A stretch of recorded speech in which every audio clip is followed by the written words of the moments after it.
0 to 1. Peter Thiel. Lesson 3. All happy companies are different. The business version of our contrarian question is, what valuable company is nobody building? This question is harder than it looks because your company could create a lot of value without becoming very valuable itself. Creating value is not enough. You also need to capture one of the value you create. This means that even very big businesses can be bad businesses. For example, US airline companies serve millions of passengers and create hundreds of billions of dollars of value each year. But in 2012, when the average airfare each way was $178, the airlines made only 37 per passenger trip. 37 cents per passenger trip. Compare them to Google, which create less value but capture far more. Google brought in $50 billion in 2012 versus $160 billion for the airlines, but it kept 21% of those revenues as profits, more than 100 times the airlines industry profit margin that year. Google makes so much money that it's now worth 3 times more than every US airline combined. The airlines compete with each other, but Google stands alone. Economists use two simplified models to explain the difference: perfect competition and monopoly. Perfect competition is considered both the ideal and the default state in economics. 101. So-called perfectly competitive markets achieve equilibrium when producer supply meets consumer demand. Every firm in a competitive market is undifferentiated and sells the same homogeneous products. Since no firm has any market power, they must all sell at whatever price the market determines. If there is money to be made, new firms will enter the market, increase supply, drive prices down, and thereby eliminate the profits that attract them in the first place. If too many firms enter the market, they will suffer losses. Some will fold and prices will rise back to sustainable levels. Under perfect competition, in the long run, no company makes an economic profit. The opposite of perfect competition is monopoly, whereas a competitive firm must sell at the market price. A monopoly wants its market so it can set its own prices. Since it has no competition, it produces at the quality and price combination that maximizes its profits. To an economist, every monopoly looks the same, whether it deviously eliminates rivals, secures a license from the state, or innovates its way to the top. In this book, we are not interested in illegal bullies or government favorites. By monopoly, we mean the kind of company that's so good at what it does that no other firm can offer a close substitute. Google is a good example of a company that went from 0 to 1. It hasn't competed in search since the early 2000s, when it definitely distanced itself from Microsoft and Yahoo. Americans mythologize competition and credit it with saving us from socialist bread lines. Actually, capitalism and competition are opposite. Capitalism is premised on the accumulation of capital, but under perfect competition all profits get competed away. The lesson for entrepreneurs is clear. If you want to create and capture lasting value, don't build an undifferentiated commodity business. Lies people tell. How much of the world is actually monopolistic? How much is true competitive? It's hard to say because our common conversation about these matters is so confused. To the outside observer, all businesses can seem reasonably alike, so it's easy to perceive only small differences between them. But the reality is much more binary than that. There is an enormous difference between perfect competition and monopoly, and most businesses are much closer to one extreme than we commonly realize. The confusion comes from a universal bias for describing market conditions in self-serving ways. Both monopolists and competitors are incentivized to bend the truth. Monopoly lies. Monopolists lie to protect themselves. They know that bragging about their great monopoly invites being audited, scrutinized, and attacked. Since they very much want their monopoly profit to continue unmolested, they tend to do whatever they can to conceal their monopoly, usually by exaggerating the power of their non-existent competition. Think about how Google talks about its business. It certainly doesn't claim to be a monopoly, but is it one?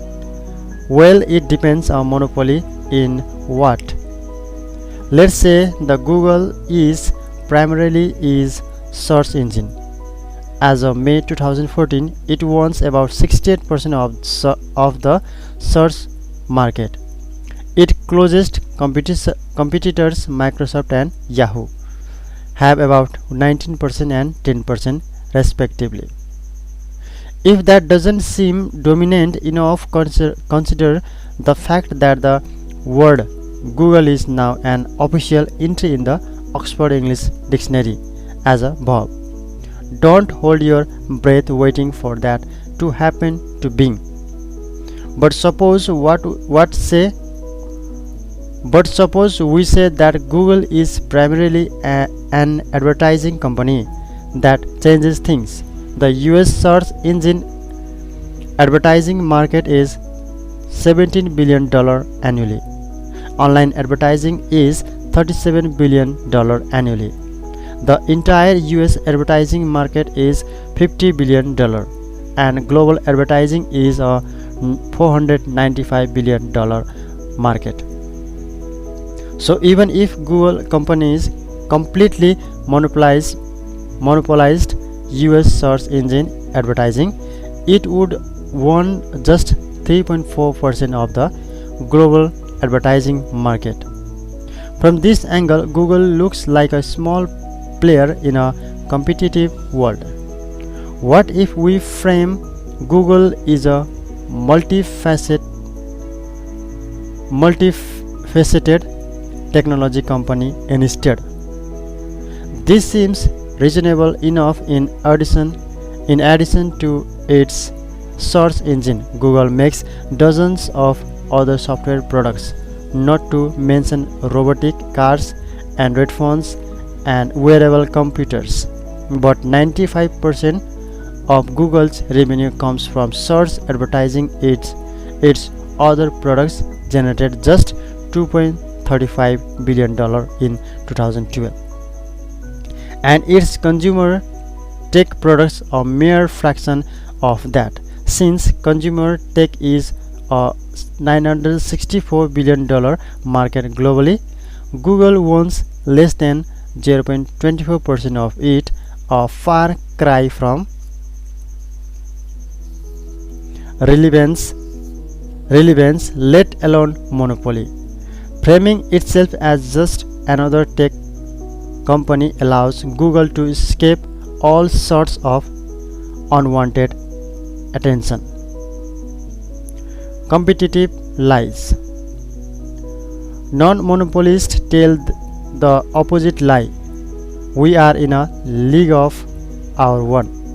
Entrepreneurs are always biased to understate the scale of competition, but that is the biggest mistake a startup can make. The fatal temptation is to describe your market extremely narrowly so that you dominate it by definition. Suppose you want to start a restaurant that serves British food in Palo Alto. No one else is doing it. You might reason, we will own the entire market, but that's only true if the relevant market is the market for British food especially. What if the actual market is the Palo Alto restaurant market in general? And what if all the restaurants in nearby towns are part of the relevant market as well? These are hard questions, but the bigger problem is that you have an incentive not to ask them at all. When you hear that most new restaurants fail within 1 or 2 years, your instinct will be to come up with a story about how yours is different. You will spend time trying to convince people that you are exceptional instead of seriously considering whether that's true. It would be better to pause and consider whether there are people in Palo Alto who would rather eat British food above all else. It's very possible they don't exist. In 2001, my co-workers at PayPal and I would often get lunch on Castro Street in Mountain View. We had our pick of restaurants, starting with obvious categories like Indian sushi and burgers. There were more options once we settled on a type: North Indian or South Indian, cheaper or fancier, and so on. In contrast to the competitive local restaurants market, PayPal was at that time the only email-based payments company in the world. We employed fewer people than the restaurants on Castro Street did, but our business was much more valuable than all of those restaurants combined. Starting a new South Indian restaurant is a really hard way to make money. If you lose sight of competitive reality and focus on tribal differentiating factors, maybe you think your naan is superior because of your great grandmother's recipe, your business is unlikely to survive. Creative industries work this way too.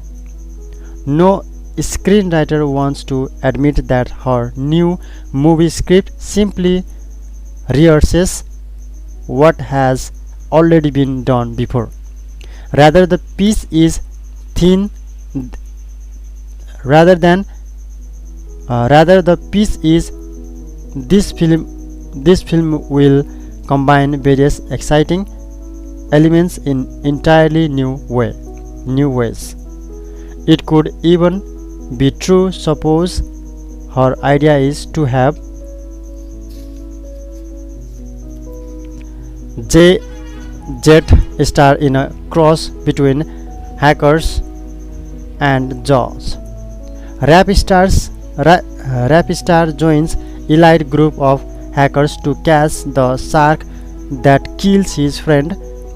That has definitely never been done before. But like the lack of British restaurants in Palo Alto, maybe that's a good thing. Non-monopolists exaggerate their distinction by defining their market as the intersection of various smaller markets.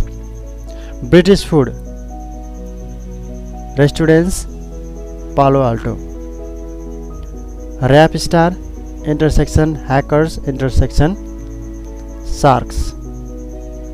Monopoly by contrast distinguish their monopoly by framing their market as the union of several large markets. Search engine universal, mobile phone universal, wearable computers universal, self-driving car. What does a monopolist union story look like in practice? Consider a statement from Google chairman Eric Schmidt's testimony at a 2011 congressional hearing. We face an extremely competitive landscape in which consumers have a multitude of options to access information. Or translated from PR speak to plain English, Google is a small fish in a big pond. We could be swallowed whole at any time. We are not the monopoly that the government is looking for. Ruthless people. The problem with a competitive business goes beyond lack of profits. Imagine you are running one of those restaurants in Mountain View. You are not that different from dozens of your competitors, so you have got to fight hard to survive. If you offer affordable food with low margins, you can probably pay employees only minimum wage, and you will need to squeeze out every efficiency. That's why small restaurants put grandma to work at the register and make the kids wash dishes in the back. Restaurants aren't much better even at the very highest rungs, where reviews and rating like Michelin's star system enforce a culture of intense competition that can drive chefs crazy. French chef and winner of the Michelin stars Bernard Lucio was quoted as saying, if I lost a star, I will commit suicide. Michelin maintained his rating, but Lucio killed himself away in 2003 when a competing French dining guide downgraded his restaurant. The competitive economics ecosystem pushes people toward ruthlessness or death. A monopoly like Google is different since it doesn't have to worry about competing with anyone. It has wider latitude to care about its workers, its products, and its impact on the wider world. Google's motto, "Don't be evil," is in part of branding branding ploy, but it's also characteristics of kind of business that's successful enough to make ethics seriously without geo- jeopardizing its own existence. In business money is either an important thing or it's everything. Monopolists can afford to think about things other than making money. Non-monopolists can't. In perfect competition, a business is so focused on today's margins that it can't possibly play for a long-term future. Only one thing can allow a business to transcend the daily brute struggle for survive: monopoly profits. Monopoly capitalism. So a monopoly is a good for everyone on the inside, but what about everyone on the outside? Do outsized profits come at the expense of the rest of society? Actually, yes, profit come out of consumers' wallets, and monopolies deserve their bad reputation, but only in a world where nothing changes. In a static world, monopolist is just a rent collector. If you corner the market for something, you can jack up the price. Other will have no choice but to buy from you. Think of the famous board game. Deeds are shuffled around from player to player, but the board never changes. There is no way to win by inventing a better kind of real estate development. The relative values of the properties are fixed for all time, so all you can do is try to buy them up. But the world we live in a dynamic. It's possible to invent new and better things. Creative monopolists give consumers more choice by adding entirely new categories of abundance to the world. Creative monopolies aren't just good for the rest of society, they are powerful engines for making it better. Even the government knows that's why one of its departments work hard to create monopolies. By granting patents to new inventions, even though another part hunts them down by prosecuting antitrust cases, it's possible to question whether anyone should really be awarded a legally enforceable monopoly simply for having been the first to think of something like a mobile software design. But it's clear that something like Apple's monopoly profit from designing, producing, and marketing the iPhone, where the reward for creating greater abundance, not artificial scarcity. Customers were happy to finally have the choice of paying high prices to get a smartphone that actually works. The dynamism of new monopolies itself explains why old monopolies don't strangle innovation. With Apple's iOS at the forefront, the rise of mobile computing has dramatically reduced Microsoft's decades-long operating system dominance. Before that, IBM's hardware monopoly of the 60s and 70s was overtaken by Microsoft's software monopoly. AT&T had a monopoly on telephone service for most of the 20th century, but now anyone can get a cheap cell phone plan from any number of providers.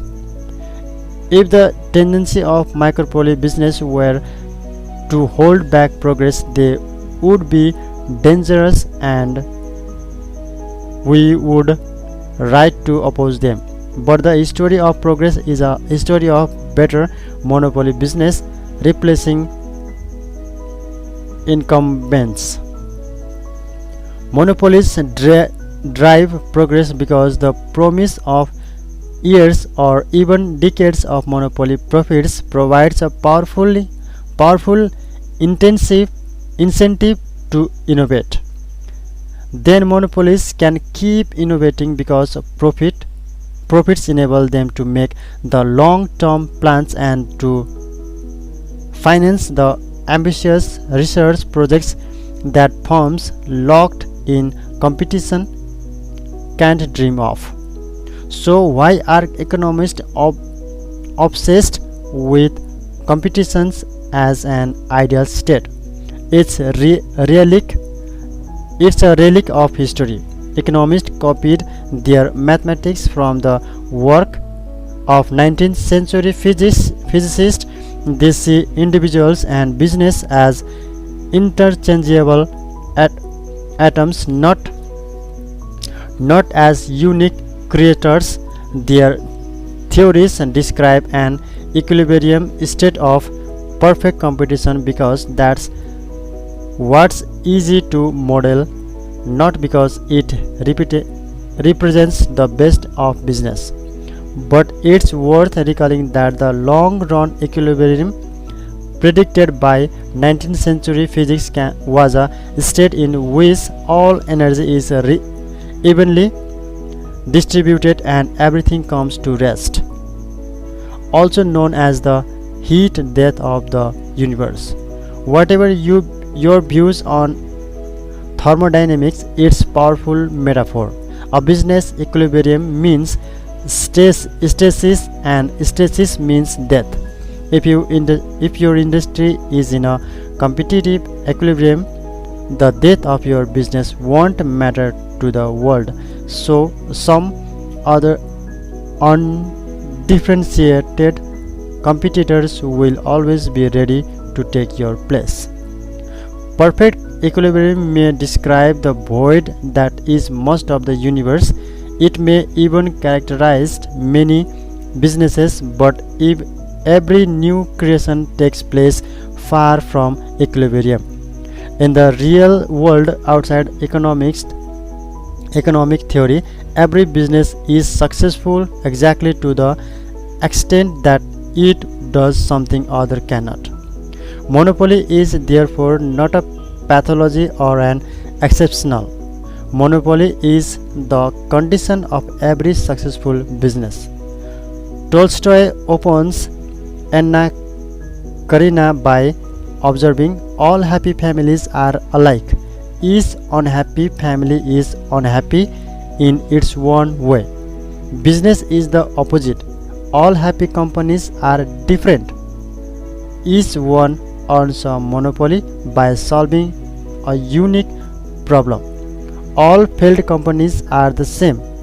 They fail to escape competition.